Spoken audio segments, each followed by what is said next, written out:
اور جو عمل کا تعارف کرانے والے ہیں وہ الگ ہوں. جو ایمان کا تعارف کرانے والے ہیں، عقیدہ کا تعارف کرانے والے ہیں، وہی عمل کو بتانے والے ہیں، وہی عمل کو سمجھانے والے ہیں. اور اس ایمان کی منزل میں، عقیدے کی منزل میں ہم نے جن کو مانا ہے، عمل کی منزل میں انہی کی ماننی ہے. کوئی الگ چیز تھوڑے ہے. آپ نے ایمان کی منزل میں، عقیدے کی منزل میں اللہ کو مانا، عمل کی منزل میں آپ کو اللہ کی ماننی ہے. واہ. عقیدے کی منزل میں آپ نے خود نبوت کو تسلیم کیا، عمل کی منزل میں خود پیغمبر کی ماننی ہے آپ کو. واہ واہ واہ. عقیدے کی منزل میں آپ نے امام کو تسلیم کیا ہے، عمل کی منزل میں آپ کو امام کی ماننی ہے. تو کوئی الگ الگ نہیں ہے کہ ایمان ایک الگ چیز ہو اور عمل ایک الگ چیز ہو. ایمان کے بتانے والے الگ ہوں، عمل کے بتانے والے الگ ہوں. ایمان اور عمل. تو عزیزو، درخت جتنا سرسبز و شاداب ہوگا اس سے اندازہ ہوگا کہ جڑ اتنی ہی مضبوط ہے. اگر درخت کمزور ہے، درخت ہے لیکن پتیاں نہیں ہیں، شاخیں نہیں نظر آ رہی ہیں، ان شاخوں کے اوپر پھل پھول نظر نہیں آ رہے ہیں، اس کا مطلب یہ کہ جڑ کمزور ہے. اور جڑ جب کمزور ہوتی ہے تو کیا کیا جاتا ہے؟ جڑ جب کمزور ہوتی ہے تو اطراف کی زمین کو نرم کیا جاتا ہے. نرم کرنے کے بعد اس کے قریب سے خس و خاشاک ہٹائے جاتے ہیں اور اس کو پانی دیا جاتا ہے تاکہ اس میں نمو پیدا ہو. عزیزان محترم، بالکل یہی صورت یہاں کے اوپر بھی ہے. ایمان، ہم نے کہا بھائی اللہ کو مانتے ہو؟ کہا بالکل، اللہ ہے اور ایک ہے، ہمارا عقیدہ ہے، ہمارا ایمان ہے. کہ اللہ کو عادل، بے شک وہ انصاف کرنے والا ہے.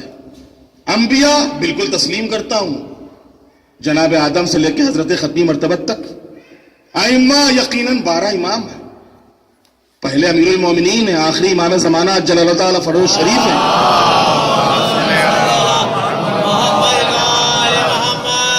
قیامت کا بالکل یقین آئے گی، سب کو تسلیم کر رہا ہے. لیکن پھر بھی جب زندگی کے اوپر نظر کرتے ہیں، زندگی میں کوئی بدلاؤ نہیں، زندگی میں کوئی انقلاب نہیں. اللہ کو مان بھی رہا ہے، اللہ کو ایک بھی مان رہا ہے، اللہ کو عادل بھی مان رہا ہے، انبیاء کو بھی تسلیم کر رہا ہے، ائمہ کو بھی قبول کر رہا ہے، قیامت پر بھی یقین. لیکن زندگی میں کوئی نکھار نہیں ہے، زندگی میں کوئی بدلاؤ نہیں ہے. ایسا کیوں ہوا؟ اس کا مطلب ہی ہے کہ کہیں نہ کہیں سے معذرت کے ساتھ کہیں نہ کہیں سے کمی ہے، جس کی بنیاد پر اس میں نمو نہیں پیدا ہو رہا ہے، جس کی بنیاد پر اس درخت میں پتے نہیں آ رہے ہیں، جس کی بنیاد پر اس درخت میں پھل نہیں لگ رہے ہیں. ورنہ اگر جڑ مضبوط ہوتی تو پھر شاخیں تو نکلتی، ان شاخوں میں پتے تو آتے، انہی پتوں کے ساتھ ساتھ پھل تو ہوتے. لیکن یہ چیز خود ان چیزوں کا نہ ہونا بتا رہا ہے کہیں نہ کہیں سے کمزوری ہے. اچھا، جب کمزوری ہے تو کیا کیا جائے گا؟ میں نے عرض کیا جب درخت کمزور ہوتا ہے تو کیا کیا جاتا ہے؟ جڑ کے قریب کی مٹی کو نرم کیا جاتا ہے، خس و خاشاک کو ہٹایا جاتا ہے، پانی دیا جاتا ہے. اب اگر کہیں نہ کہیں خدا نخواستہ ہمیں ایمان میں کمزوری نظر آ رہی ہے تو اس کے لیے بھی ہمیں جائزہ لینا ہوگا اور اس دل کی زمین کو نرم کرنا ہوگا. واہ واہ واہ. اور اس دل کی زمین کو نرم کر کے بغض و حسد و کین و عداوت، شیطنت و معصیت کے پتھروں کو ہٹانا ہوگا. اور ان پتھروں کو ہٹا کے فکر کا پانی دینا ہوگا تاکہ اس میں نمو پیدا ہو، تاکہ اس میں نکھار پیدا ہو. یہ تو ایک صورت ہوئی. اچھا، دوسری صورت، درخت بھی دکھ رہا ہے، پتے بھی دکھ رہے ہیں، پھل بھی لگے ہوئے ہیں، لیکن جیسے ہیں ویسے ہیں، کچھ ان میں تبدیلی نہیں ہو رہی ہے. پتے جیسے سال بھر پہلے دیکھے تھے ویسی سال بھر بعد بھی ویسی پتا لگا ہوا، کہیں سے نہ کچھ چھوٹا ہوا نہ بڑا ہوا، نہ گرا نہ اس کی جگہ پہ کوئی نیا آیا. پھل جو پھل لٹکا دیا گیا تھا لگا ہوا تھا وہ دیکھ رہے ہیں وہی لگا ہوا ہے, اور نہ یہ گرا نہ یہاں کے اوپر نیا پھل آیا. تو عزیزان محترم, اس کا مطلب ہی یہ ہے کہ یہ درخت آرٹیفیشل ہے. واہ واہ واہ واہ واہ, یہ آرٹیفیشل ہے. توجہ کیجئے گا, دیکھیے ماشاءاللہ ہمارے سامنے میں دیکھ رہا ہوں کہ جو جوان بیٹھے ہوئے ہیں, یہ درخت آرٹیفیشل ہے.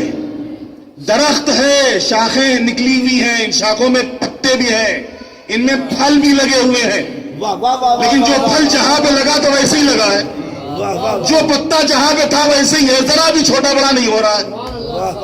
اس کا مطلب ہی ہے کہ درخت آرٹیفیشل ہے. اور یہ صورت اس سے بھی زیادہ خطرناک ہے. یہ صورت وہاں سے بھی زیادہ خطرناک ہے کہ جہاں کے اوپر ایمان تھا عمل نہیں تھا. یہاں کے اوپر عمل ہے لیکن ایمان نہیں. یہاں پر عمل ہے, نمازیں ماشاءاللہ, روزے ماشاءاللہ, خیر و خیرات میں کوئی کمی نہیں, حج بھی کرائے, سارے دینی امور انجام دے رہے, لیکن اس کے باوجود جب زندگی کے اوپر پرسنل لائف کے اوپر نظر کرتے تو ان کی پرسنل لائف میں ہم کو ایسی چیزیں نظر آتی ہیں کہ جن کا تعلق دین سے نہیں. جب ان کے گھر کے اوپر نظر کرتے ہیں تو گھر ایسا نظر آتا ہے کہ جو حقیقت میں مذہبی نہیں. جب اطراف کے اوپر نظر کرتے ہیں تو اطراف ایسا نظر آتا ہے کہ جو بے دین. اس کا مطلب ہی ہے کہ کہیں نہ کہیں سے وہاں صورت تو تھی کہ جہاں پر نمو پیدا ہو سکتا تھا, لیکن یہاں کے اوپر جو صورت ہے یہ کبھی بھی دھوکہ کھا سکتے ہیں, اور کبھی بھی بعد مخالف کا ایک جھونکا انہیں گرا سکتا ہے. اس لیے کہ جو درخت پہاڑوں کے اوپر نکلتے ہیں ان کے اندر ہواؤں سے اور تھپیڑوں سے ٹکرانے کی صلاحیت اور قوت زیادہ ہوتی ہے, لیکن جو نرم زمین کے اوپر لگتے ہیں وہ ایک ہی جھونکے میں گر جایا کرتے ہیں. لہذا اگر یہ ساری چیزیں ہیں لیکن اللہ کے اوپر یقین نہیں ہے, اللہ کی عدالت پہ بھروسہ نہیں ہے, انبیاء علیہ السلام کی معرفت نہیں ہے, ائمہ علیہ السلام کا علم نہیں ہے, قیامت کے سلسلے میں ڈاماڈول ہے عقیدہ, اس کا مطلب ہی ہے کہ آرٹیفیشل درخت ہے یہ. اور یہ صورت اتنی خطرناک ہے, اتنی خطرناک ہے کہ انسان خود اپنے سے دھوکہ کھا جاتا ہے, اپنی نمازوں سے دھوکہ کھا جاتا ہے, اپنی عبادتوں سے دھوکہ کھا جاتا ہے. انسان کے اندر عبادتوں کا غرور پیدا ہو جاتا ہے, اور جب غرور پیدا ہو جاتا ہے تو انسان کسی عالم نہیں, کسی مجتہد نہیں, بلکہ امام وقت کے سامنے آ جاتا ہے. امام وقت کے سامنے آ جاتا ہے. یہ خوارج کوئی اور نہیں تھے, یہی تھے جو جنگ صفین کے موقع پر مولا کے مقابلے پر آئے تھے, مولا ہی کے لشکر میں رہتے ہوئے, مولا ہی کے لشکر والے, بڑے نمازی, پیشانیوں کے اوپر سجدوں کے نشان تھے, ہاتھوں میں موٹی موٹی تسبیحیں تھیں, ہر وقت زبان کے اوپر استغفار تھا, اپنی ہی عبادتوں سے دھوکہ کھا گئے. اور جس وقت مولا فرماتے ہیں کہ تم کو دھوکہ دیا جا رہا ہے, یہ نیزوں کے اوپر قرآن نہیں, یہ پتھر ہے جو غلافوں میں بھرے ہوئے ہیں, لیکن ایسے ان کی عقلوں میں پتھر پڑے ہوئے تھے کہ اتنا بھی نہیں ہوا کہ کم سے کم دیکھ ہی لیں. اللہ کہ اگر ان کو امام کی بات کے اوپر شک ہے تو کم سے کم دیکھ ہی لیں کہ ہاں کیا ہے خلافوں میں. امام فرما رہے دھوکہ دیا جا رہا ہے تم کو, دھوکہ نہ کھاؤ, جنگ کو جاری رکھو, میرا حکم ہے, میری بات مانو, میں قرآن ناطق, تم میرے اوپر عمل کرو. لیکن اپنی عبادتوں کا اتنا زیادہ غرور تھا ان کو, اس قدر گھمنڈ تھا کہ امام کی بات ماننے کے لیے تیار نہیں. نتیجہ کیا ہوا؟ ایک ہلکے سے جھوکے میں گر گئے، ہلکے سے جھوکے میں. تو عزیزان محترم، حقیقت میں بیس بنیاد مضبوط ہونی چاہیے. اگر اللہ کی وحدانیت کے اوپر ہمارا عقیدہ، اگر اللہ کی عدالت پر ہمارا عقیدہ، اگر انبیاء کی نبوتوں پر ہمارا عقیدہ، اگر ائمہ کی امامت پر ہمارا عقیدہ، اور اگر قیامت کے اوپر ہمارا عقیدہ مضبوط ہوگا، تو حقیقت میں جتنا بھی آگے بڑھتے چلے جائیں، علم اور معرفت کے میدان میں جتنی بلندی ہو سکتا ہے حاصل کرتے چلے جائیں، حقیقت میں درجات بلند ہوتے چلے جائیں گے. انسان پیش پروردگار قریب سے قریب تر ہوتا چلا جائے گا. لیکن اگر بنیاد ہی کمزور ہو، جیسا کہ خود فارسی کا مشہور شعر ہے کہ خشت اول گر نہد معمار کج تا سریا می رود دیوار کج. اگر پہلی اینٹ ٹیڑھی رکھی گئی ہے تو اگر تم سریا تک، آسمان تک، عرش تک اس کو لے جاؤ تو ٹیڑھی ہی رہے گی، یہ سیدھی ہونے والی نہیں ہے. لیکن اگر پہلی اینٹ سیدھی رکھی گئی تو آخر تک یہ سیدھی رہے گی. اسی لیے حقیقت میں یہ مجلسیں ایک نعمت ہے، یہ فرش عزا ایک نعمت ہے، یہ عزا سید الشہداء ایک نعمت ہے. ہم کو اس کی قدر کرنی چاہیے. یہ نمازیں، یہ جمعہ، یہ دینی درس، یہ دینی اجتماعات، یہ نعمتیں ہیں کہ حقیقت میں جن کی ہم کو قدر کرنی چاہیے، کہ کم سے کم انہی کی بدولت. ورنہ ظاہر سی بات ہے کہ آج کی زندگی میں، آج کی دنیا میں جو اتنی بزی لائف ہے، کسی کو فرصت ہی نہیں کتاب اٹھا کے دیکھے، کسی کو فرصت ہی نہیں ہے کہ وہ کچھ سنے، کچھ لکھے، کچھ پڑھے. لہذا یہ تو واقعی نعمت ہے اور برکت ہے اس فرش عزا کی، کہ جس کی بنیاد پر یہ ایام سبب بنتے ہو. یقیناً سبب بننا چاہیے، کم سے کم یہ ایام سبب بننی چاہیے کہ جو ہمارے اندر امام کی معرفت پائی جاتی ہے، امام سے محبت پائی جاتی ہے، اس محبت میں، اس معرفت میں، اس فرش عزا کے سبب اس کے صدقے میں اور اضافہ ہو، اور اضافہ ہو. اور ورنہ یہ صورت نہ ہو کہ معلوم ہو کہ چاند رات کو ہم جہاں پر تھے 2 مہینے 8 دن گزرنے کے بعد اب جو جائزہ لیا دیکھا وہیں پہ کھڑے ہیں. جب چاند رات کو ہم وہیں پہ تھے اور 2 مہینے 8 دن کے بعد پھر ہم نے اپنے دیکھا کہ وہیں پہ کھڑے، تو ہم نے اس فرش عزا سے لیا کیا؟ یہ 2 مہینے 8 دن کی عزا سے ہم نے حاصل کیا کیا؟ ہم نے کیا لیا اس فرش عزا سے؟ کیا لیا ان مجلسوں سے؟ سبب بنے یہ مجلسیں، سبب بنے یہ فرش عزا کی. حقیقت میں جب ایام عزا تمام ہوں تو اپنے اندر اگر ہم جھانک کر دیکھیں تو حقیقت میں ہم کو ایمان کی حرارت نظر آئے، ایمان کی حرارت اور اس گرمی کا احساس ہو کہ ہاں یہ 2 مہینے 8 دن سبب بنے ہیں کہ ماشاءاللہ ہمارا ایمان جہاں پر تھا اس میں، اور ہمارا عمل جہاں کے اوپر تھا اس میں اور اضافہ ہوا ہے. اور واقعاً اگر ایسی صورت ہوتی ہے تو حقیقت میں انسان کو سجدہ شکر بجا لانا چاہیے، سبحان اللہ، سبحان اللہ، سجدہ شکر بجا لانا چاہیے کہ پروردگار عالم نے اس کی اس 2 مہینے 8 دن کی سعی اور کوشش کو قبول کیا ہے، کہ یہی عزا سید الشہداء سبب بنی کہ یہ امام سے قریب ہوا، امام کی محبت، امام کی معرفت اس کے اندر اور بھی زیادہ ہوا، اس کے عمل میں اور بھی زیادہ اضافہ ہوا.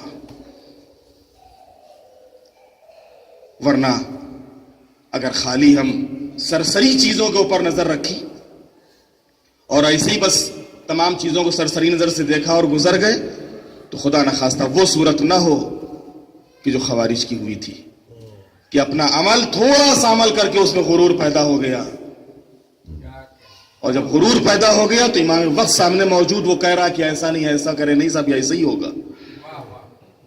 لہذا یہ صورت نہیں پیدا ہونی چاہیے. نماز دیکھیے عمل، عمل اگر انسان کے اندر ہے تو عمل نکھار پیدا کرتا ہے. واہ مولا امیر المومنین تشریف فرما ہے اور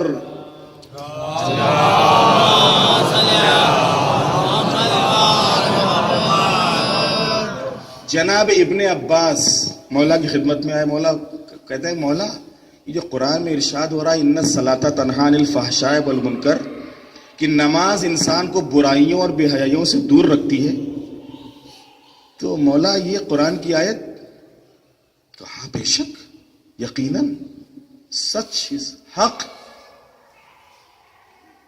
کیا ہوا؟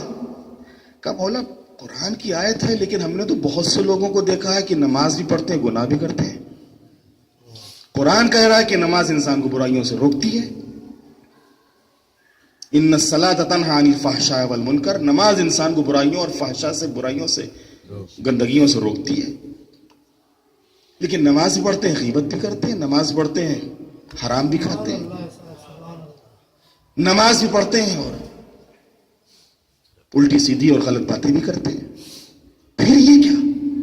امام نے فرمایا سنو ابن عباس، نمازیں دو طریقے کی ہوتی ہیں، سبحان اللہ. ایک عادت کے طور پر اور ایک عبادت کے طور پر.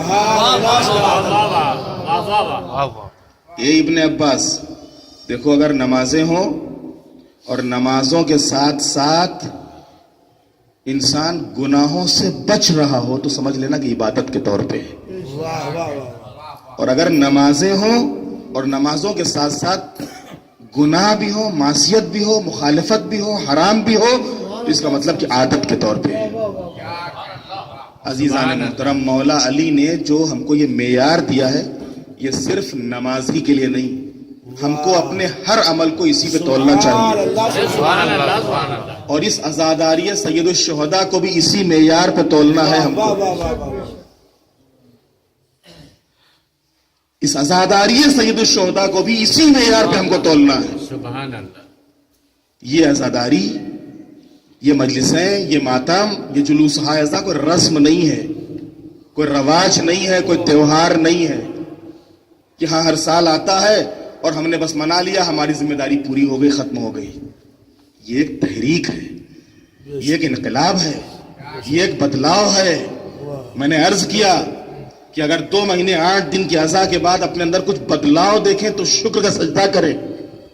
اگر خدا نہ خواستہ اس کے مقابلے میں 2 مہینے 8 دن گزر گئے اور اس 2 مہینے 8 دن کے بعد بھی اپنے اندر ہم نے اپنے سماج کے اندر، اپنی جماعت کے اندر کوئی بدلاؤ نہیں دیکھا، کوئی تبدیلی نہیں پائی، کوئی انقلاب نہیں پایا، کہیں سے کوئی تحریک نظر نہیں آئی، تو اس کا مطلب ہی ہے کہ ہم نے صرف رسم ادا کی ہے، صرف رسم ادا کی ہے ہم نے. جبکہ یہ رسم نہیں، یہ عبادت ہے. یہ مجلسیں عبادت ہیں، یہ ذکر عبادت ہے، یہ جلوس ہائزہ عبادت ہیں. لہذا اگر عبادت ہے تو عبادت کے بعد ہمارے اندر نکھار پیدا ہونا چاہیے، عبادت کے بعد ہمارے اندر بدلاؤ پیدا ہونا چاہیے. اور جس ایریے اور علاقے سے آپ کا تعلق ہے، حقیقت میں خود یہ سیاہ لباس بھی ایک علامت ہے. آپ جس محلے میں رہتے ہیں آپ کا وجود خود ایک علامت ہے. جس کالج میں آپ ہیں وہاں بھی آپ کا وجود ایک علامت ہے. جس ہاسٹل میں آپ رہ رہے ہیں وہاں کے اوپر بھی آپ کا وجود ایک علامت ہے. خدا نہ خواستہ اگر اس سوسائٹی میں، جس سوسائٹی میں ہم رہ رہے ہیں، قدر کریں اپنے مذہب کی، قدر کریں اس امیر المومنین اور ائمہ معصومین سے اپنی وابستگی کی، لگاؤ، وابستگی، عقیدت، محبت، قدر کریں اس کی. جس سوسائٹی میں بھی رہ رہے ہیں، جس محلے میں بھی رہ رہے ہیں، جس ہاسٹل میں رہ رہے ہیں، جس کالج میں رہ رہے ہیں، اگر خدا نہ خواستہ کچھ بھی غلط ہوا تو یہ پڑوسی یہ نہیں کہتا ہے کہ یہ فلاں بھائی نے کیا ہے، کہتے وہ رافضی وہاں پہ رہتا ہے نا، وہ شیعہ وہاں پہ رہتا ہے. کسی کالج میں اگر خدا نہ خواستہ کسی اسٹوڈنٹ سے کوئی غلطی ہو گئی تو وہ نام نہیں پہچانا جائے گا. دوسرے اسٹوڈنٹ کے درمیان میں کیا بحث ہوگی؟ وہ جو شیعہ رہتا ہے اس نے ایسا کیا ہے. کسی محلے میں خدا نخواستہ کو ایسی غلطی کسی سے ہو گئی نا تو نام لاکھ جانتے ہو لیکن نام سے نہیں پہچانوائیں گے. وہ شیعہ جو رہتا ہے وہ. اللہ اکبر. عزیزان محترم اس کا مطلب ہی یہ ہے کہ خدا نخواستہ اگر ہم سے کوئی غلطی ہوتی ہے تو ہمارا اپنا نام بدنام نہیں ہوتا, اپنے مذہب کا نام بدنام ہوتا ہے. سبحان اللہ سبحان اللہ. اپنے مذہب کا نام بدنام ہوتا ہے. لہٰذا ہماری یہ ذمہ داری بنتی ہے کہ اگر ہم نے ایسی پاک اور مقدس اور محترم ہستیوں سے عقیدت اور محبت کا اظہار کیا ہے تو کم سے کم ان سے اپنے کو قریب کریں, اپنے کو بھی کسی حد تک پاک رکھیں, اپنے نفسوں کو پاک رکھیں, اپنے عمل کو پاک رکھیں, اپنے رکھ رکھاؤ کو بدلیں, اپنے انداز کو بدلیں. کم سے کم جو دوسری قومیں ہیں, جو دوسرے افراد ہیں, وہ ہم سے دور ہونے کے بجائے ہم سے قریب ہوں, اور ہمیں دیکھنے کے بعد کم سے کم ان کی زبان پر یہ آئے کہ جب یہ اتنا پیارا ہے تو اس کے امام کتنے پیارے ہوں گے, جب اس کا اخلاق اتنا بلند ہے تو اس کے امام کا اخلاق کتنا بلند ہوگا, جب اس کا کردار اتنا اچھا ہے تو حقیقت جس کی پیروی کرتا ہے اس کا کردار کتنا بلند ہوگا. ایک صلوات بھیج دے محمد والے.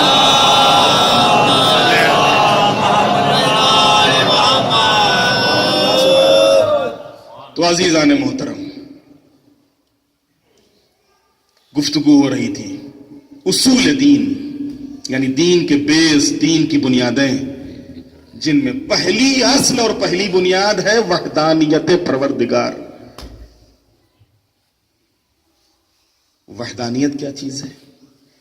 یعنی اللہ کو ایک ماننا. پیغمبر ختمی مرتبہ جب مبعوث برسالت ہوئے تو پیغمبر ختمی مرتبہ نے مکے گلیوں میں اعلان کیا, قولوا لا الہ الا اللہ تفلحوا, کہو اللہ ایک ہے کامیاب ہو جاؤ گے. یہ پیغمبر نے یہ کیوں نہیں کہا کہ کہو اللہ ہے کامیاب ہو جاؤ گے؟ سبحان اللہ. سبحان یہ کیوں کہا اللہ کہو اللہ ایک ہے کامیاب ہو جاؤ گے؟ بھائی پہلے مرحلے میں تو اللہ کو ماننا ہے, پھر بعد کی منزل ایک ماننا. واہ واہ واہ واہ واہ. سبحان اللہ سبحان اللہ. بعد کی منزل ایک ماننا. لیکن آپ جناب آدم سے لے کے ختمی مرتبہ تک جتنے انبیاء کی تبلیغ کا ذکر قرآن مجید میں ہے, ان تمام انبیاء کی تبلیغ آپ اٹھا کر دیکھ لیں. تمام انبیاء کی تبلیغ اللہ کو ایک مانو, میں اس کی طرف سے نبی بن کر آیا ہوں, قیامت آنے والی ہے. یہ 3 ایسے عقیدے ہیں کہ جن کی تبلیغ ہر نبی نے کی.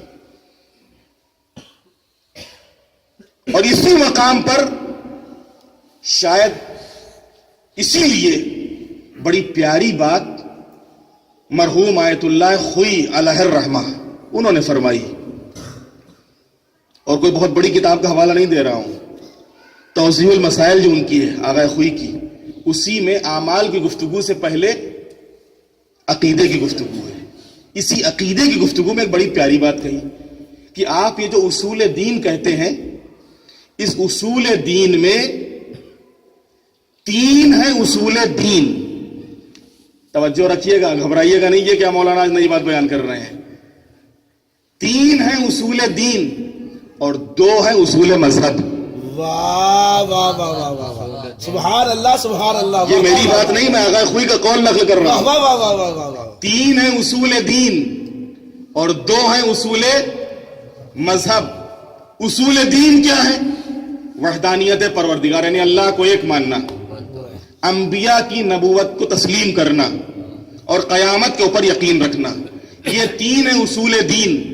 2 ہیں اصول مذہب, اللہ کو ایک ماننے کے ساتھ ساتھ عادل ماننا اور نبوت کے خاتمے کے بعد امامت کے اوپر یقین رکھنا. سبحان اللہ سبحان اللہ. واہ واہ واہ واہ واہ.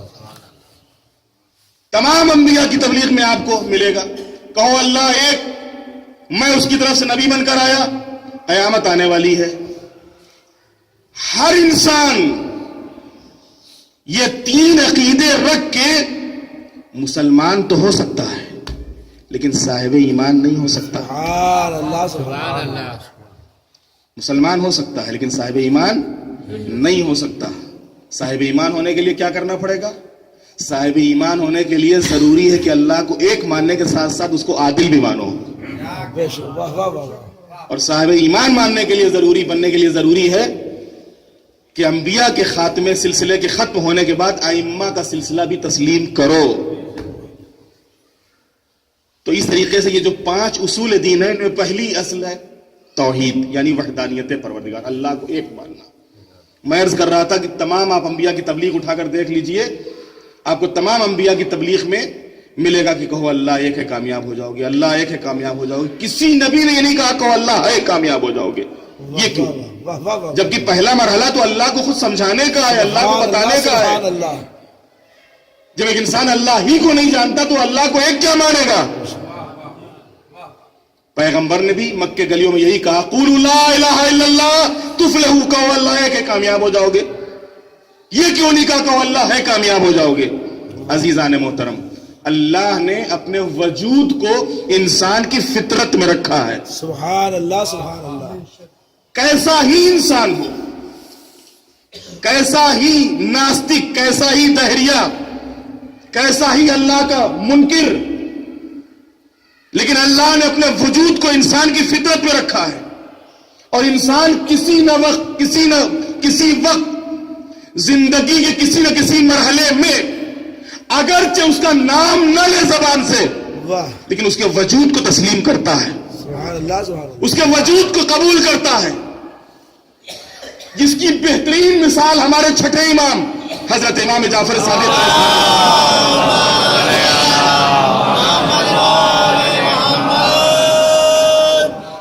مولا کی خدمت میں ایک دہریہ آیا ناستک, اور آنے کے بعد کہتا ہے کہ آپ یہ بتائیے کہ اللہ ہے. امام نے اسے ایک ایسا واقعہ یاد دلایا کہ جو اس کے علاوہ کوئی نہیں جانتا تھا. امام دلوں کے رازوں سے واقف ہوتا ہے. سبحان اللہ سبحان اللہ. کہ یہ بتاؤ کہ کیا کبھی تم نے دریا کا سفر کیا ہے؟ کہاں کیا ہے؟ کیا کبھی ایسا بھی ہوا کہ تمہاری کشتی ٹوٹ گئی ہو؟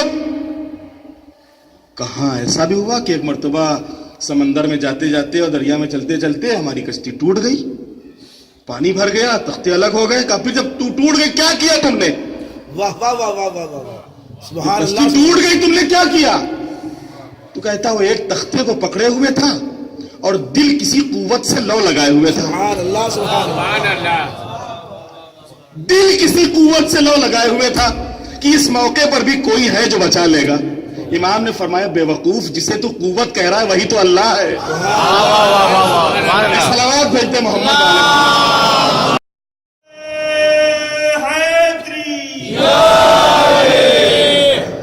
تو اللہ نے اپنے وجود کو انسان کی فطرت میں رکھا ہے کہ انسان زندگی کسی نہ کسی موڑ پر, وہ الگ بات ہے کہ بغض کی بنیاد پر, حسد کی بنیاد پر, کینے کی بنیاد پر, مذہب سے دوری کی بنیاد پر وہ زبان پر اپنی اللہ کا نام نہ لائے, لیکن زندگی کسی نہ کسی موڑ پر ضرور قبول کرے گا کوئی نہ کوئی رب ہے, کوئی نہ کوئی ہے. تو اس وجہ سے تمام انبیاء نے وجود کی بات نہیں کی. پیغمبر ختمی مرتبہ بھی جب آتے ہیں تو کیا کہتے ہیں؟ قولوا لا الہ الا اللہ. یا رسول اللہ پہلے ان کو یہ بتائیے کہ اللہ ہے. کہ اللہ کو تو یہ مانتے ہی ہیں, ایک نہیں 360 کو مانتے ہیں. واہ واہ واہ واہ واہ. مسئلہ یہ ہے کہ یہ ایک کو نہیں مانتے, واہ یہ 360 کو مانتے ہیں. واہ. عزیزان محترم, پیغمبر کا کمال دیکھیے, پیغمبر نے کس خلوص کے ساتھ قدم اٹھائے تھے. سبحان اللہ سبحان اللہ. کہ حقیقت میں پیغمبر نے اس 23 سال کی مختصر سی حیات میں جو تبلیغی دور ہے آپ کا, اس مختصر سے تبلیغی دور میں آپ نے 360 کی طرف سے توجہ ہٹا کے ایک کو منوایا ہے. واہ واہ واہ واہ واہ. سن لینا آسان ہے, بیان کر دینا آسان ہے, لیکن ذرا سماج میں کام کر کے دیکھیے. ذرا آپ کا کوئی دوست ہو, کوئی پڑوسی ہو, کوئی ساتھی ہو, ذرا سا اس سے کچھ تذکرہ کر کے دیکھیے, ذرا اپنا عقیدہ بیان کر کے دیکھیے, ذرا اپنا نظریہ بیان کر کے دیکھیے. ارے دوست پڑوسی جانے دیجیے, باپ بیٹے میں بھی اگر نظریاتی اختلاف ہو جاتا ہے بڑا مشکل ہوتا ہے باپ کو بیٹے کو سمجھانا کہ بیٹا اللہ ایسا نہیں ایسا ہے, نبی ایسے نہیں ایسے ہیں, امام ایسے نہیں ایسے ہیں. بڑا مشکل ہوتا ہے. نظریاتی اختلاف اگر گھر میں ہو جاتا ہے, اپنی نظریے کے مطابق بیٹے کو لانا, بیٹے کو سمجھانا بڑا مشکل ہوتا ہے، گھر والوں کو اپنے نظریے کے پہ ڈھالنا بڑا مشکل ہوتا ہے، کیا کہنا پیغمبر ختمی مرتبت کا سبحان اللہ سبحان اللہ، کہ جہاں کے اوپر 23 سال کی مختصر سی حیات میں کس خلوص کے ساتھ پیغمبر نے قدم اٹھایا تھا کہ خالی مکہ ہی نہیں بلکہ اسلام عرب کی سرحدوں کو پار کر چکا تھا، عرب کی سرحدوں کو پار کر چکا تھا، اسلام اتنی دور تک پہنچ چکا تھا، اسلام کا دائرہ اتنا پھیل چکا تھا۔ ہو سکتا ہے جوان سوال کرے کہ اللہ کی وحدانیت کے اوپر دلیل کیا ہے؟ میں مختصر سے وقت میں عرض کر دوں کہ اللہ کی وحدانیت کے اوپر جو علماء نے سب سے بہترین دلیل بیان کی ہے وہ خود اس دنیا کا نظم، سبحان اللہ، اس دنیا کی ڈسپلن، واہ واہ واہ واہ، ہر چیز کا وقت پہ ہونا، ہر چیز کا اپنی جگہ پر رہنا۔ سبحان اللہ سبحان اللہ، سورج کروڑ سال پہلے جس ٹائم پہ نکلتا تھا آج بھی اسی ٹائم پہ نکلے گا، جس ٹائم پہ ڈوبتا تھا اسی ٹائم پہ ڈوبے گا، چاند جس ٹائم پہ نکلتا تھا اسی ٹائم پہ نکلے گا، اسی ٹائم پہ ڈوبے گا، پہاڑ جہاں پر تھے وہاں پر رہیں گے، دریا جہاں پر ہے وہاں پر رہے گا۔ یہ دنیا کا نظم، یہ اس کی ڈسپلن، یہ اس کا ایک لحاظ سے چلنا، یہ خود بتا رہا ہے کہ اللہ ہے اور جو بھی ہے وہ ایک ہے۔ سبحان اللہ سبحان اللہ، لو کان فیہما آلہۃ الا اللہ لفسدتا، قرآن کہہ رہا اگر اللہ کے علاوہ کوئی اور اللہ ہوتا تو زمانے میں فساد پیدا ہو جاتا، اور یہ زمانے میں فساد کا نہ پیدا ہونا سبحان اللہ سبحان اور خشکی کا تری کے اوپر اور تری کا خشکی میں نہ جانا، واہ واہ، چاند کا سورج سے نہ ٹکرانا اس بات کی دلیل ہے کہ خود اللہ ہے اور ایک ہے۔ سبحان اللہ سبحان اللہ، یہ بہترین دلیل ہے اللہ کی وحدانیت کے اوپر، اور جہاں اللہ ایک ہے وہیں اللہ ایک ہونے کے ساتھ ساتھ عادل ہے، انصاف کرنے والا ہے۔ اور یہ جو اللہ کی عدالت کا انکار کیا گیا تھا، اس انکار کے پیچھے بھی ایک راز تھا، کیونکہ مجھے ان 3 مجلسوں میں قیامت تک جانا ہے اور آپ کو قیامت تک لے جانا ہے۔ سبحان اللہ سبحان اللہ، واہ واہ واہ واہ، لہذا میں بہت ہی اختصار کے ساتھ کہ وحدانیت کے ساتھ ساتھ ہم کو اللہ کی عدالت کو تسلیم کرنا ہے۔ میں نے عرض کیا کہ اللہ کی عدالت دین کے اصولوں میں سے نہیں، مذہب کے اصولوں میں سے ہے۔ واہ، آپ کہیں گے دین اور مذہب کیا ہوتا ہے؟ ہو سکتا ہے بچوں کے ذہن میں سوال پیدا ہو جائے یہ دین اور مذہب کیا ہوتا ہے؟ میں نے پوچھا بھائی دین کا اسلام، ہم نے کہا مذہب کا شیعہ۔ واہ واہ واہ واہ واہ، سمجھ میں آ گئی بات؟ ہمارا دین ہے اسلام، مذہب شیعہ۔ کوئی انسان اس وقت تک شیعہ نہیں ہو سکتا جب تک کہ اللہ کو ایک ماننے کے ساتھ ساتھ اس کو عادل نہ مانے۔ آپ کہیں گے لیجئے صاحب کیا جو دوسرے فرقے نہیں مانتے؟ ہاں، اسی وجہ سے تو ہمارے یہاں اس کو عدالت کو اصول دین میں رکھا گیا سبحان اللہ، کہ کہیں ہمارے جوان بہک نہ جائیں، کہیں ہمارے بھی مذہب کے لوگ، کہیں ائمہ طاہرین کے راستے کو اختیار کرنے والے بھی کہیں اللہ کی عدالت میں شک نہ کرنے لگے، لہذا عدالت کو جزو اصول دین قرار دیا گیا۔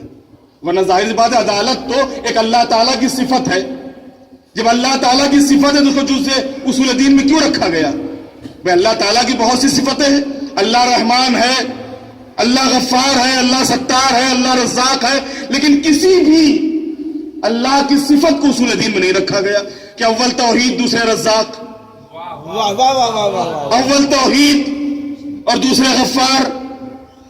جہاں وہ ستار ہے، غفار ہے، رزاق ہے، وہیں عادل بھی ہے، لیکن اول توحید دوسرے عادل۔ واہ واہ واہ، یہ عدالت کو اصول دین میں کیوں رکھا گیا؟ اسی وجہ سے کہ جب اوائل اسلام میں ایک نظریہ وجود میں آیا اور اس نظریے کو وجود میں لانے کے لیے بھی قرآن کا سہارا لیا گیا۔ شروع میں بھی ہوشیاری کی ضرورت تھی، آج کے زمانے میں بھی ہوشیاری کی ضرورت ہے، کہیں ایسا نہ ہو کہ کوئی قرآن کی آیتوں کا سہارا لے کے اور معصومین کی حدیثوں کا سہارا لے کے ہمارے مائنڈوں کو، ہمارے ذہنوں کو چینج کر دے۔ آج یہی ہو رہا ہے واٹس ایپ کے ذریعے، آج یہی ہو رہا ہے فیس بک کے ذریعے۔ آج یہی ہو رہا ہے دوسرے وسائل کے ذریعے سے. اور دوسروں کی بات تو جانے دیجیے, افسوس کے ساتھ کہنا پڑا اپنے زمانے ایسی حدیثیں جن کی کوئی بنیاد نہیں, جن کا کوئی بیس نہیں, اور انہی حدیثوں کا سہارا لے کے آج ہمارے نوجوانوں کو, جوانوں کو کہیں دین کی طرف سے, کہیں نمازوں کی طرف سے, کہیں مرجعیت اور علماء کی طرف سے منحرف کیا جا رہا ہے. اور یہ کام بہت تیزی سے ہو رہا ہے. ایسی مغالطہ, اس کو کہتے ہیں مغالطہ. دیکھیے آپ عدالت کے لیے کیا کیا تھا انہوں نے. کبھی اللہ عادل کیوں نہیں ہے؟ کہ اللہ کی عدالت اس لیے ضروری نہیں ہے کہ اللہ قادر ہے. اللہ اکبر. غور فرما رہے میرے جوان, اللہ کے لیے عدالت اس لیے ضروری نہیں ہے کہ اللہ قادر ہے. جس کو چاہے جنت میں بھیجے, جس کو چاہے جہنم میں ڈالے, وہ قادر ہے, اس کے لیے عدالت کی ضرورت نہیں. اللہ اکبر. کیا جواب ہے آپ کے پاس؟ جی جواب اسی قرآن سے ہے. اگر اللہ قادر ہے تو قادر ہونے کے ساتھ ساتھ عادل ہے, اس لیے کہ عادل جہاں پر عدالت نہیں ہوتی وہاں پر ہوتا ہے ظلم, اور اللہ ظالم نہیں ہے. اللہ ظالم نہیں ہے. اس لیے کہ اگر کسی مومن کے لیے آپ کہتے ہیں کہ وہ جہنم میں جائے گا اس لیے کہ اس کی قدرت, تو یہ بھی ظلم ہے, اور اللہ ظلم نہیں کرتا. اور اگر کسی ظالم کے لیے آپ کہہ رہے ہو جنت میں جائے گا تو ظالم کا جنت میں جانا یہ بھی ظلم, بے شک. اور اللہ ظلم نہیں کرتا. واہ واہ واہ واہ واہ واہ واہ واہ. لہذا جب ظلم نہیں کرتا تو ماننا پڑے گا کہ عدالت ہی عدالت, سبحان اللہ. انصافی انصاف. واہ واہ واہ واہ واہ واہ. اور یہ عقیدہ جو بنایا گیا تھا عدالت کے اوپر, یہ بھی بڑی سوچی سمجھی سازش کے تحت کہ پیغمبر ختمی مرتبت کے انتقال کے بعد جو مسلمانوں میں انحراف پیدا ہوا تھا, جو انحراف مسلمانوں میں پیدا ہوا تھا, اور جس کے نتیجے میں مسلمان پیغمبر کی سیرت سے کوسوں دور ہو گیا, اور جب سیرت سے کوسوں دور ہوا تو اہل بیت پیغمبر ہی کے اوپر اس نے ظلم ڈھانے شروع کیے. اب ان لوگوں کو جنت تک کیسے پہنچائیں؟ اگر کہ اللہ عادل ہے تو ظالم تو جنت میں جائے گا نہیں. اگر کہ اللہ عادل تو اللہ تو ظلم کرتا نہیں ہے, اور ظالم کا جنت میں جانا ہے ظلم, اب چاہے وہ ظلم حضرت زہرا پہ ہو, یا مولا علی پہ ہو, یا امام حسن پر ہو, یا امام حسین پر. لہذا ان کو جنت تک لے جانے کے لیے اللہ قادر نہیں, اللہ عادل نہیں, اللہ قادر ہے. آپ لوگ کیوں برا کہتے ہو؟ اللہ قادر ہے, وہ جس کو چاہے گا جنت دے گا, جس کو چاہے گا جہنم دے گا. اللہ قادر ہونے کے ساتھ ساتھ عادل ہے. عادل ہونے کی دلیل یہ ہے کہ قرآن کہہ رہا ہے کہ وہ ظلم نہیں کرتا. ذرہ برابر اس کے یہاں ظلم نہیں ہے, اور جب ظلم نہیں ہے تو عین عدالت. اللہ انصاف کرنے والا ہے. ہو سکتا ہے توبہ کر لی ہو. آپ کیوں صاحب کہتے ہو ان کو برا بھلا؟ آپ ان پہ لان تان کیوں کرتے ہو؟ صحیح ہے, میں عرض کروں گا کہ حقیقت میں واقع کربلا کے بعد اگر یزید کا کوئی ایسا ایک عمل آپ بتائیے کہ جس سے یہ اندازہ ہو کہ ہاں وہ شرمندہ تھا, ایک عمل بتا دیجیے. تاریخ میں پوری تاریخ گواہ ہے. اگر توبہ کی ہے تو توبہ کس چیز کا نام ہے؟ توبہ نام ہے شرمندگی کا. توبہ نام ہے اپنے کیے پر نادم ہونے کا, پشیمان ہونے کا, شرمندہ ہونے کا, اس کی بارگاہ میں استغفار کرنے کا. کوئی ایک موقع پوری تاریخ میں انسان مسلمان دکھا دے کہ جہاں کو یزید نادم ہوا. اس کے برخلاف کیا ہوا کہ واقع کربلا صرف کربلا ہی میں تمام نہیں ہوا. اگر واقع کربلا صرف کربلا پر تمام ہو جاتا اور اس کے بعد بھی اگر یزید کا کوئی ایکشن آتا کہ تم نے کیا کر دیا, ہم نے تم سے یہ نہیں کہا تھا, اور ان کو اہل حرم کو عزت کے ساتھ ان کو مدینے بھیجو, پھر بھی مانا جا سکتا تھا, پھر بھی قبول کیا جا سکتا تھا کہ ہم نے تم کو قتل کا آرڈر تو نہیں دیا تھا، تم نے کیا کر دیا؟ تم نے کیوں ان کو قتل کیا؟ اور دیکھو اب جتنے بھی ان کے گھر والے ان کو عزت کے ساتھ احترام کے ساتھ ان کے گھر لے جاؤ، مدینے پہنچاؤ ان کو. اس کے برخلاف ہوا کیا؟ حقیقت میں فضائے کربلا میں آواز بلند ہوتے ہی الا قتل الحسین بکربلا، الا ذبح الحسین بکربلا. بات یہیں پہ تمام نہیں ہوئی، بلکہ جانتے ہیں کیا کیا گیا؟ امام کی لاش پر گھوڑے دوڑا دیے گئے. لاش امام پر گھوڑے دوڑا دیے گئے، بیویوں کو اسیر کیا گیا. چوتھے امام کے ہاتھوں میں ہتکڑیاں، پیروں میں بیڑیاں، گلے میں خاردار توق. کربلا سے کوفہ، کوفہ سے شام، در در پھرایا گیا ہے. یہ مصیبت اتنی عظیم تھی کہ جس مصیبت کو یاد کر کر کے میرا چوتھا امام پوری زندگی رویا ہے. امام سے جب بھی سوال کیا جاتا تھا آقا سب سے زیادہ مصیبت کہاں پڑی، آپ 3 مرتبہ فرماتے تھے الشام الشام الشام. شام میں ہمیں ایسے کھینچتے ہوئے لے جاتے تھے جیسے ترک و دولن کے غلاموں اور قیدیوں کو لے جایا جاتا ہے. ایک دن منہال نے کہا آقا کب تک روئیے گا؟ امام نے فرمایا منہال تم نے انصاف نہیں کیا. یعقوب کا ایک بیٹا یوسف صرف ان کی نظروں سے اوجھل ہو گیا تھا. یعقوب اتنا روئے کہ ان کی آنکھیں سفید ہو گئی. ارے میرے تو 18 یوسف ایک ہی دن میں کربلا میں شہید کر دیے گئے. اور جس وقت منہال کہتے آقا شہادت تو آپ کے گھر کی میراث ہے، مولا پھر تڑپ گئے، کہا منہال تم نے پھر انصاف نہیں کیا. یقیناً شہادت میرے گھر کی میراث ہے، لیکن کیا یہ بھی میرے گھر کی میراث ہے کہ میری ماں پہلے میری نظروں کے سامنے برہنا سار کربلا سے کوفہ، کوفہ سے شام، آگے آگے منادی کی ندا اے کوفہ شام والو. اور اہل حرم کا تماشا دیکھو، جزاکم اللہ خیر الجزا.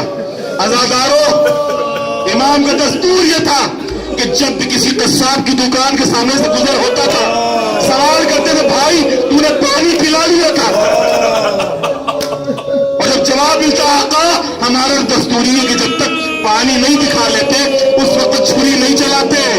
کربلا کرو کر کے آواز دیتے تھے ہائے میرا بابا. 3 دن کا پیاسا ذبح کر دیا گیا. ایک دن مدینے کی ایک گلی سے امام گزر رہے ہیں، دیکھا کہ ایک مسافر پڑا ہوا زمین کے اوپر آواز دے رہا ہے ارحمونی انا رجل غریب، مجھ پر رحم کرو میں مسافر ہوں. امام چلتے چلتے رک گئے اور رکنے کے بعد ایک مرتبہ فرماتے بھائی کیا تو مسافر ہے؟ اس نے کہا ہاں میں مسافر ہوں. امام نے فرمایا اتنا بتا دے اس عالم مسافرت میں اگر تیری روح جسم سے پرواز کر جائے تو دنیا سے چلا جائے تو تجھے غسل دیا جائے گا، کفن کھلایا جائے گا، قبر ملے گی. اس نے وہ امام کو پہچانتا نہیں تھا، سر کو اٹھایا کہا شیخ کیسی باتیں کرتے ہو، یہ مدینہ ہے. اگر عالم غربت میں صحیح، عالم مسافرت میں صحیح اگر دنیا سے چلا گیا تو اتنا یقین ہے کہ مجھے کفن بھی ملے گا، مجھے قبر بھی ملے گی. امام تڑپ گئے، کربلا کا رخ کر کے آواز دی بابا مسافروں کو بھی کفن ملتا ہے، مسافروں کو بھی قبر ملتی ہے، لیکن آئے میرا بابا 3 دن تک لاشا بے گوروں کا تھا.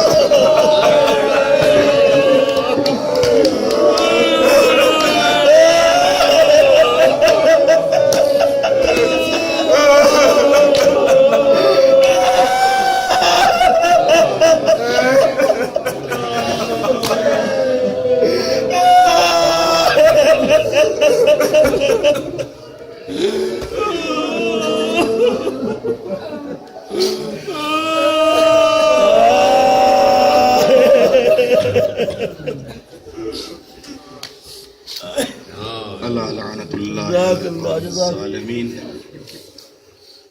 سيعلم الذين ظلموا أي منقلب ينقلبون بحق الزہراء وابیہا وبعالہا وبنیہا۔ بار الہ ہمارے اس ذکر کو اپنی بارگاہ میں قبول فرما، اس ذکر کے واسطے سے ہمارے گناہوں کو معاف فرما۔ بار الہ ہماری توفیقات میں اضافہ فرما، پرچم اسلام کو سربلند فرما، پرچم کفر و نفاق کو سرنگوں فرما۔ مومنین جہاں جہاں بھی آباد ان سب کی جان، مال، عزت، آبرو کی حفاظت فرما۔ بار الہ اسلام کے خلاف، شیعت کے خلاف ہونے والی ہر سازش کو ناکام فرما۔ معبود جو مومنین مریض ہوں کو شفا عطا فرما، جو مقروض ہوں کے قرضوں کو ادا فرما۔ بار الہ مومنین کو ترقی اور کامیابی عطا فرما، قوم کے جوانوں کو ترقی اور کامیابی عطا فرما۔ جو مومنین دنیا سے رخصت ہو چکے ان کی مغفرت فرما، ہم سب کی آخرت بخیر فرما۔ آخرت میں حضرت ابا عبداللہ الحسین کی شفاعت نصیب فرما۔ وارث عزا اور وارث حسین مولا امام زمانہ کے ظہور میں تعجیل فرما۔ ہم سب کو امام کے غلاموں اور ان کے ناصروں میں شمار فرما۔ ہم سب کی تمام دینی اور دنیاوی حاجتوں کو پورا فرما۔ وتقبل منا انک انت السمیع العلیم۔